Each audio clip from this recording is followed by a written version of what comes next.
So what is a Prepper Pantry, and why do we all need one? Well, in this three-part series, which you don't want to miss, coming up over the next 3 days, I'm going to first answer those questions, and then in video number 2, I'm going to show you how to stock your Prepper Pantry with real food. And in video number 3, I'm going to show you how to do this on $5 a week, so that hopefully over the course of 1 year, you'll have a fully stocked Prepper Pantry.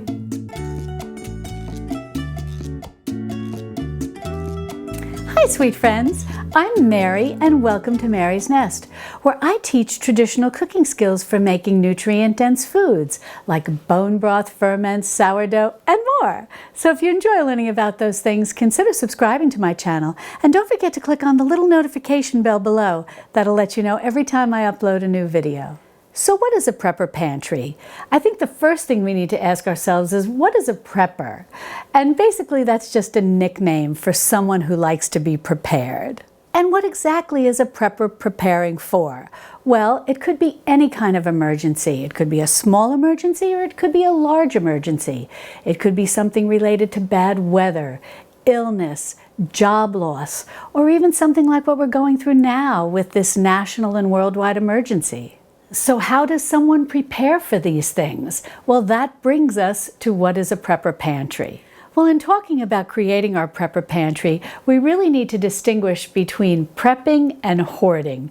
Hoarding is not a good thing. Hoarding is something that people will often do right at the beginning of an emergency. And they'll buy a lot of stuff, and they'll have a lot of supplies, and they won't leave anything left for anyone else. Prepping, on the other hand, in the case of a prepper, is someone who creates a plan and then implements this plan over time, little by little, buying a little bit here and there until at some point they have a pantry of supplies that makes them feel comfortable. It could be a 2-week supply, a 2-month supply, a 6-month supply, or a year's supply of what they feel they may need in terms of food, water, medical supplies, and so on and so forth. But this is done over time with a plan. So when emergency hits, they're not the people running out and trying to hoard and buy everything off the shelves. They've already put their plan in place and have their pantry in place. So for those of you who have been with me for a while, you know that when I use the broad term pantry, I often refer to it as the 4 corners pantry. And the 4 corners are your main working pantry in your kitchen that may be in a closet or a cupboard that you access on a daily basis. And then your second corner is your refrigerator, your third corner is your freezer, and your fourth corner is what I call your extended pantry. That's your Prepper Pantry. And in that extended pantry is where you start to store your backup supplies. Now, these are supplies that you'll rotate into your working pantry so that you prevent foods from expiring. And these backup foods come in very handy, as we talked about earlier, in the event of some type of emergency. They're especially helpful in bad weather or illness or job loss, when your budget may not allow you to buy much food, but you've got some backup food in your extended pantry. And that's the part of your extended Prepper Pantry that we're going to talk about here in this series of videos. Now, part of your Prepper Pantry can also be a survival pantry, and that's really those foods, they're what we refer to as forever foods, that have very long extended shelf lives. And that survival pantry can be part of your Prepper Pantry, can be part of your extended pantry for the event of a very serious emergency. And if you want to learn more about forever foods, I have a video where I go through forever foods, and these are all foods that you can buy at your grocery store. You don't have to worry about buying dehydrated foods or freeze-dried foods. These are all foods you can get at your grocery store.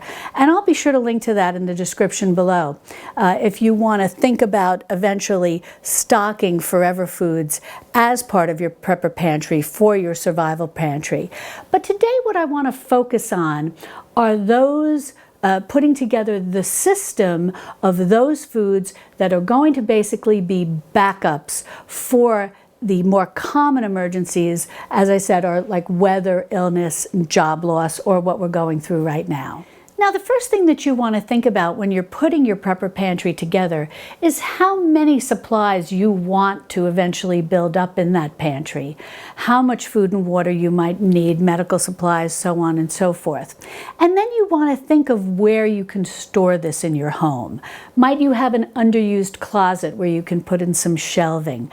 May you have some spare room in a spare bedroom or a guest bedroom where you can put up some shelving and maybe cover with fabric? Or might you just need to use plastic bins and put them under your bed if you live in a small one-bedroom apartment? These are all things you want to start thinking about as you look around your home or your apartment and find a place where you can begin to store these supplies. Next, the first thing that you're going to start doing is you're going to look at how much groceries you buy in a week. What are you buying in terms of non-perishable foods, and what are you buying in terms of perishable foods? And you can just make a list. Then all of those foods that are non-perishable, you want to transfer to your Prepper Pantry shopping list. And then you want to look at all of those perishable foods, and you want to think of what are various options for those perishable foods that can be in a non-perishable form. For example, if for you and your family, whatever number of people are in your household, and you're feeding everyone 2 servings of string beans, or you're serving fresh string beans every week, then you want to think about adding canned string beans, maybe 2 cans or 4 cans, whatever amount of people you're feeding, to your Prepper Pantry list, your Prepper Pantry grocery list. Then, when you go to the grocery store, you're going to have your regular weekly list or every other week or once a month list, however you go grocery shopping. You're going to have that with you. And then you're also going to have your Prepper Pantry shopping list with you. And then what you want to start doing is, just as your budget allows, when you look at your overall budget, how much of your overall budget can you add additionally to your grocery budget? It may be $1, maybe $5, maybe $10. It's going to vary on with everyone's budget, because everyone's budget is different. And then you will look at your Prepper Pantry shopping list and you'll say, okay, well, I'm going to check off 4 cans of string beans and 2 bags of dried beans, or 2 cans of baked beans, or whatever foods you like and enjoy. That is very important. And also having various options available to you, like having some canned beans but also some dried beans, because depending on circumstances, especially if maybe there was a storm and there's no power and you're really not in a position to be able to soak and cook dried beans, you have some canned beans that are easy to open and eat. But really looking at what you buy on a weekly basis can help you know what you need to stock in your Prepper Pantry. And then once you go through that Prepper Pantry grocery list that you've prepared and you have everything checked off, no matter how long it takes you to do, you know that you now have 1 week's worth of groceries to feed yourself and your family. Then you start all over with a new Prepper Pantry shopping list, and you go through the same thing. And when that one is all checked off, you now have 2 weeks worth of food. And that is really the process of stocking your Prepper Pantry. You do it little by little as your budget allows over time. And really, it's just a matter of how much food, water, and other supplies you feel comfortable having. And there are many websites that you can go to learn more about this. Most local, state, and federal governments will have websites where they recommend to you, often based on weather conditions in your area, but you can also be thinking in terms of illness and job loss and so on and so forth. And they will give you parameters of what they recommend. Many will recommend that you have a minimum of a 2-week supply of food and water and medicine, and where others may recommend you have a minimum of 3 months food and water and medicine. And then others will recommend that you have a full year And really, when you go to the point where you're thinking about stocking supplies for a year, using the sort of pantry, the Prepper Pantry shopping list, so that you know you're buying foods that you're going to like and that you're going to eat, can be very helpful.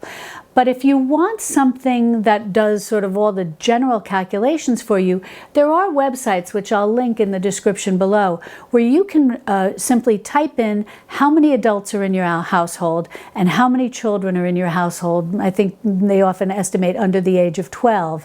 And then they will tell you how many pounds of, for example, flour you need, how many pounds of dried beans you need, how many, so on and so forth, like that. To me, that sometimes can be a little overwhelming when you see the numbers, but sometimes just doing it on a weekly basis based on what you're already buying can seem a little more manageable, but I wanted to let you know that there are those options. And also, if it helps, I have a pantry list that you can download for free, and you can print that out, and that lists all the foods that I like to stock. Now, that also has fresh foods, so that's just part of your regular weekly grocery shopping process. And these are real traditional foods. These are not no processed foods. I really try to avoid buying the processed foods, that may have a lot of chemicals in them. Things my mother often called prepared foods. So that list can be a guide to you as you're maybe making the transition from a processed foods kitchen to a traditional foods kitchen. And as you stock your Prepper Pantry, even as you just stock your regular Four Corners pantry, the main working pantry in your kitchen, this guide can help you, because it will walk you through all the traditional real foods that you want to begin to incorporate into your working pantry and your fridge and your freezer, but then also what you want to start considering stocking in your extended pantry or your Prepper Pantry, and also those foods that are your forever foods for your survival pantry. And there's something very important that I want to share here with you. And as we discussed, having a Prepper Pantry does help, with your small and your big emergencies. But there are really two more reasons that I think are very important as to why we should all have a Prepper Pantry. And those are, in the event that there is some type of emergency, whether it's local, state, or nationwide, if we are prepared, then we don't need to rely on various government agencies for help. And if we are prepared and don't need to go to those government agencies for help, then that leaves more resources for those who are really in need, those that are the most vulnerable in our society. This way, those various government agencies can really help focus all of their efforts and their supplies on helping those who are really in need. And secondly, the other reason why I think it's very important for all of us to have a Prepper Pantry is because it allows us to not only take care of ourselves and our immediate family, it allows us to help our friends and neighbors. Being able to help people in our community, and when I say community, I'm not even talking a large area, I'm talking your neighborhood. If you have a friend or a neighbor who is ill or who maybe has lost their job, if you've taken the time over the course of a number of months to prepare and you've built up your Prepper Pantry, you now have a sufficient number of groceries and toilet articles and maybe some simple medical supplies like Band-Aids that you can put together a blessing box, as they're called, and give them to your friend or neighbor who maybe is ill and can't get out to the grocery store. You can also bring a hot meal along with that when someone is ill. But it can be very helpful, especially under these present circumstances where people have lost a job and maybe they're looking for a job. And while they're looking for a job, maybe their budget is tight and maybe they're running low on food. And if you can bring them a blessing box filled with food and, as I said, toiletries and some small, simple medical supplies, it can be a wonderful way to help them, because I feel it's so important that we try to help one another locally. The more local that we're able to do these things and to help our friends and neighbors, neighbors, the less we have to rely on larger agencies that then have more to help those who may have been flooded out, or who may have no power, or who may be very ill. There's so many reasons that when those agencies, whether it's a food bank or a larger government agency, when they have enough, then they can help the people who are really in need. So we can be prepared in that regard, and then we can be prepared to just help people right in our own neighborhood. Now, if you're new to the idea of creating a prepper pantry, start to look around your home and think about where you can store these prepper pantry items, and also start putting together your prepper pantry grocery list. Now, coming up in video number 2 and number 3, we're going to go into all of this in greater detail. So be sure to click the notification bell below so you don't miss out on when I release these videos. And also in the meantime, be sure to click on this video over here where you can learn all about my pantry list and how to print one out for yourself. And I'll see you over there in my Texas Hill Country kitchen. Love and God bless.